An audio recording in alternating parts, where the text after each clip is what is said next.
Continuing with quality of teaching and learning, in some instances, even when there are good measures of input between misleading and examples abound of complaints about quality of schools with good building and low student-teacher ratios, which means that simply the infrastructure and even low student-teacher ratios do not necessarily guarantee good quality education for students.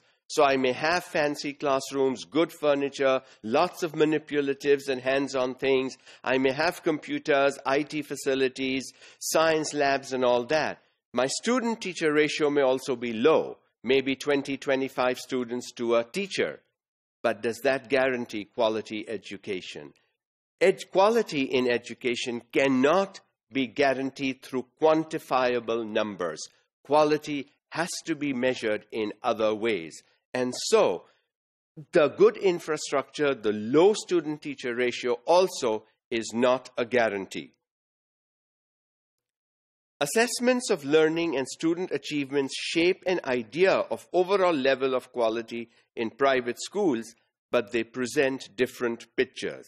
Assessments is really testing and examinations and the results, achievements, are there any positions, how many first divisions or how many A grades and so on. Those kinds of questions constantly are asked by parents. It is absolutely essential to make sure that parents are satisfied through the results that the schools produce, because that to a parent determines quality.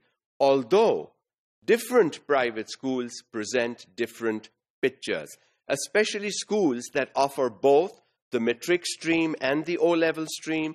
The kind of results you obtain in one stream versus the other may not necessarily match, but for a parent who's sending the child to the school for the matric stream versus the one that's sending the child to that school for the O-level stream, obviously the requirements are very different. For example, the World Bank commissioned an assessment under LEAPS project based on test scores of grade 3 students from both public and private schools in rural Punjab. Researchers claimed that private school students are outperforming their public counterparts. So this is a research study through the World Bank that was done on grade 3 students.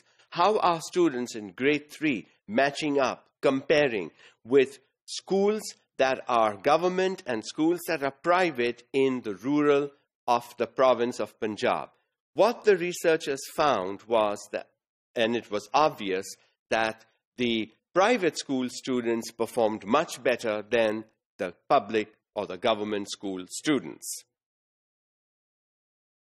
Another evidence comes from comparative performance of private schools based on the testing of grade 5 and grade 8 students by the Punjab Examination Commission in Punjab and the National Educational Assessment System nationally. So, grade 5 and 8 under PEC shows different results, that is one, and under NEAS for nationally across all the provinces, same grades, 5 and 8, but the government is getting serious. Instead of only waiting for 9, 10, 11, 12 to do mass standardized kind of testing, they have begun with grade 5 and 8, and as you saw, a commission study by LEAPS for grade 3.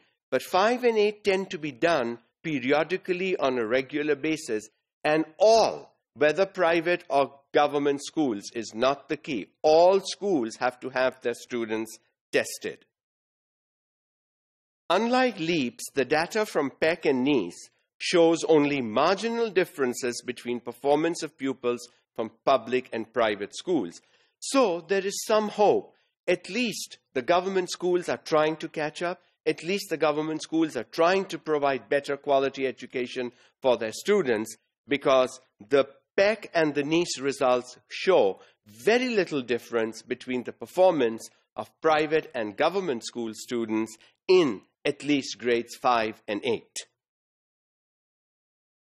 Indeed, the threshold for performance of private schools remains very low, with the performance of already failing public schools as the reference point for comparison.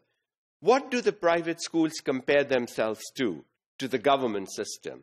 and the government schools are already performing below standard. So they only have to go a little higher. And maybe that is the reason why in the PEC and the NEAS studies, the difference between the government and private sectors was very little.